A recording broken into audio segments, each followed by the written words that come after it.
ओडिशा के पुरी धाम की रथ यात्रा की तैयारियां पूरे जोरों शोरों पर हैं। हिंदू पंचांग के अनुसार हर वर्ष भगवान जगन्नाथ की रथ यात्रा आषाढ़ मास के शुक्ल पक्ष की द्वितीया तिथि को निकलती है। इस तिथि को भगवान जगन्नाथ अपने भाई बलभद्र और बहन सुभद्रा के साथ रथ पर सवार होकर श्री मंदिर से गुड़ीचा मंदिर तक यात्रा करते हैं। इस दौरान लाखों श्रद्धालु रथ खींचने और भगवान के दर्शन करने के लिए उमड़ पड़ते हैं। इस यात्रा की तैयारी कुछ खास तैयारियों पर की जाती है, जैसे रथ बनाने के लिए लकड़ी की कटाई वसंत पंचमी के शुभ दिन से शुरू होती है और मकर संक्रांति के शुभ दिन पर हर साल रथ निर्माण की प्रक्रिया शुरू हो जाती है।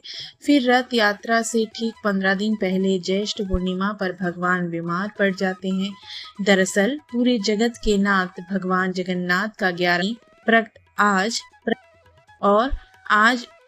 उनकी स्नान यात्रा भी है। इसी स्नान यात्रा के बाद भगवान जगन्नाथ जी 15 दिनों के लिए बीमार पड़ जाते हैं और फिर वो किसी भक्त को दर्शन नहीं देते हैं, बल्कि आने वाले इन 15 दिनों तक वो सिर्फ भक्तों से अपनी सेवा कर।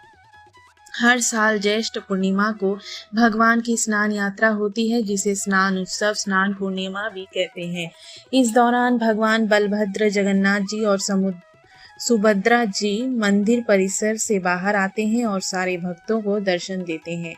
उसके बाद उनको स्नान कराया जाता है। इस स्नान की खास बात यह है कि स्नान 108 स्वर्णिम घड़ों से कराया जाता है। उन घड़ों में जो जल भरा जाता है वो सारे तीर्थों का मिश्रित जल होता है और उसमें अलग अलग तरीके के द्रव्य मिले होते हैं, जैसे चंदन, गुलाब, घी, दही आदि।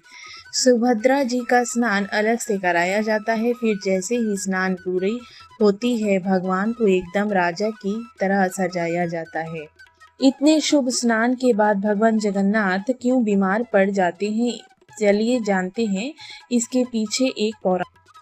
दरअसल भगवान जगन्नाथ के बीमार होने से एक महत्वपूर्ण कथा जुड़ी हुई है जो बहुत ही दिलचस्प है। पुरी में माधव दास नामक एक भक्त रहते थे जो भगवान जगन्नाथ की पूजा करते और उन्हीं के प्रसाद से अपना जीवन व्यतीत करते थे। एक बार माधव दास को बहुत ही तेज बुखार हो गया था, लेकिन फिर भी उन्होंने ऐसी स्थिति में भक्ति में कोई कमी नहीं आने दी। लोग उन्हें वैद्य के पास जाने की सलाह भी देते थे, लेकिन वह कहते, जब भगवान मेरा ख्याल रख रहे हैं तो मुझे किसी और की जरूरत नहीं। फिर एक दिन वह ज्यादा बीमार होने की वजह से अचानक बेहोश हो गए। तब स्वयं भगवान जगन्नाथ उनके पास आए और उनकी सेवा करने लगे। माधव दास के ठीक होने पर जब उन्होंने भगवान को अपनी सेवा करते देखा तो वह भावुक हो गए और पूछा कि आप मेरी सेवा क्यों कर रहे हैं। तब भगवान ने उत्तर देते हुए कहा कि मैं अपने भक्तों का साथ कभी नहीं छोड़ता, लेकिन कर्मों का फल तो भोगना ही पड़ता है। तुम्हारी बीमारी के 15 दिन बाकी हैं, उसे मैं अपने ऊपर ले लेता हूँ। आश्चर्य की बात यह है कि उस दिन ज्येष्ठ पूर्णिमा थी। उस दिन से यह परंपरा आज तक चली आ रही है और हर साल ज्येष्ठ पूर्णिमा को भगवान बीमार पड़ जाते हैं। उसके बाद वह 15 दिन के लिए एकांतवास में चले जाते हैं, जिसे अनासर कहते हैं। फिर भगवान जगन्नाथ के ठीक होने के बाद नैनासर उत्सव मनाया जाता है।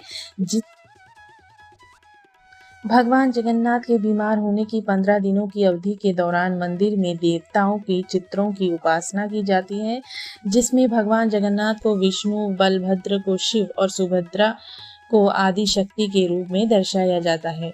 उसके बाद अगली सुबह मंगला आरती, दीप जलाने, दंत दौती, स्नान और वस्त्र अलंकरण जैसे अनुष्ठान किए जाते हैं। उसके बाद अनासर के दौरान ही आषाढ़ कृष्ण पंचमी की तिथि पड़ती है, जिसे अनासर पंचमी के रूप में मनाया जाता है। इस दिन तीनों भगवान को फुलूरी तेल लगाया जाता है, जो स्नान के कारण हुए बुखार से मुक्ति दिलाने के लिए होता है।